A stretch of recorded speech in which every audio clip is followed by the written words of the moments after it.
Hello, Shenzhen. My name is Sasha Dravinec, and I am a representative of the Orange Wine Festival Association from Slovenia. Let me express a warm welcome to all guests at Top Orange Wines from Slovenia Masterclass. And let me take you briefly through a short introduction of this very special and colorful masterclass. The three traditional wine colors, white, red, and rosé, were joined by orange wine. Maceration, or prolonged skin contact, is a traditional white wine-making method to which more and more winemakers are returning to.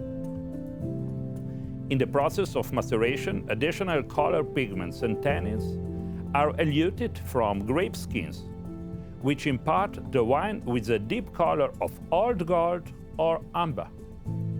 That is the reason for the name orange wine. Orange Wine Festival is dedicated to this kind of wines. Established in 2012, Orange Wine Festival has become an international reference event. It takes place every spring in Isola, a small coastal town in Slovenia, surrounded by vineyards that have been producing sweet grapes since antiquity. An autumn edition of Orange Wine Festival takes place every year in Vienna, the capital of Austria. Orange Wine Festival is a pioneering event that has become one of the most important events in its field. It attracts many visitors from all over the world every year. The wines that will be presented today at the Masterclass reflect the terroir of the three key Slovenian wine-growing regions for orange wine production: the Vipava Valley, Slovenska Istra, and Brda. All the featured wines have been produced in the most sustainable way possible, with environmental and human-friendly practices in the vineyard and with a little intervention in the cellar. And of course, with a very small amount of the sulfur added. The winemakers have given the wines time to mature in their cellars to achieve the optimum level for a superior experience. Taste Slovenia and see for yourself.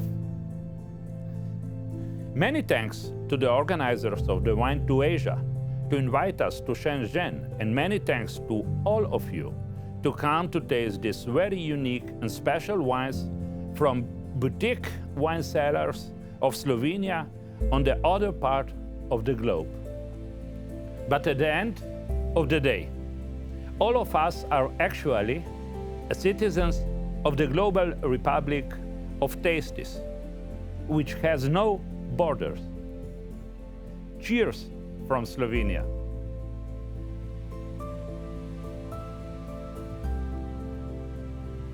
You will have wines from three different wine regions, which are making a part of this Primorska wine district. So ones are the wines from Brda wine region, which is really on the western part of this wine district, really close to Italian border. Then you will have some wines from Koper wine district, which is really close to the sea. It's on littoral part, so it's close to the sea. And then you have some wines from Vipava wine region, where I'm coming also from, which is a valley which is between the Alps and the Karst region. So if we can describe Primorska wine district, we should talk about topography, relief, and soil, which I think that they determine our wine production mostly. So topography is very different because it's very dynamic landscape. So the exposition can vary from south, north, east, southeast. If in the past the best wine expositions were on the south, now these best expositions are moving to the east. So now wine growers, we try to find expositions which are mostly orientated to east, Even the altitude is quite different, so it can be in our Primorska wine district from almost zero, so all the wine vineyards which are really close to the sea and even on the same level like the sea, but to the very high vineyards which can be even to 350, 400, in some extreme conditions even up to 500 meters above the sea. So this is very different in a very small scale. So Primorska wine district is around 5,000 hectares of the vineyards, but topography is very different from the vineyard to the vineyard, from wine region to the wine region. So that's very different, and it's almost in all wine village different, like from one to another. What is really the same or really in common is our soil. So the soil in the Primorska wine district is flysch. Flysch is sedimented soil, so it was sedimented quite long ago. We are talking about 40 to 50 million years ago when this soil was sedimented. And the layers are mostly created from marlstone and sandstone. And you can find also a little bit of breccia. Sandstone is not really important for wine growing because it's more or less just pressured sand. So it's useful for buildings. We are also standing in the wine cellar where the ceiling is built from the sandstone, which we founded, which we dig it in the vineyard. At my back, you see marlstone. Marlstone, when it's opened, when it's coming to the sun and to the rain, it's falling apart to small particles. That's even going really fast. This is happening in 1, 2, 3 years. And quite a robust piece of stone, it's becoming soil in 3 years. And it's full of minerals, it's salty, because it was sedimented under the sea. Flysch, it's a sea sediment. It was sedimented, like I said, 40, 50 million years ago, when all this area, all the Central Europe was under the Pannonian Sea. So that's the reason that our wines can be salty and mineral. So that's what is really in common about terroir in Primorska wine district.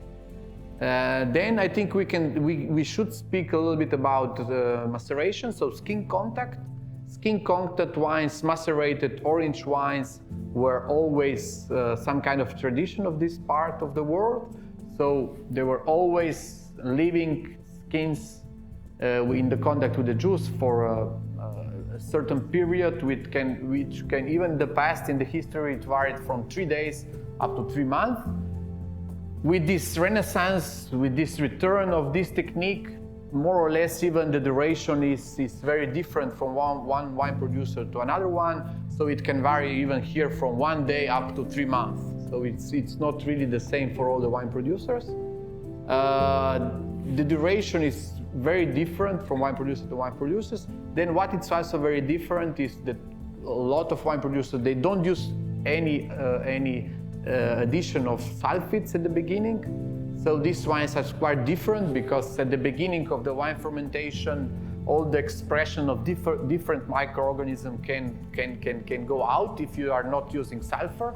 If you put a little bit of sulfur at the beginning, on the beginning of fermentation, you are just narrowing, you are just shrinking the expression of different microorganisms. That's very different. But what is common in all this in this approach is that we extract tannins, we extract polyphenols from the skin, and we extract also aroma compounds, which they are adding a lot to the body, to the nose, to the character of the wine. And they are also preserving all these additives, all these polyphenols.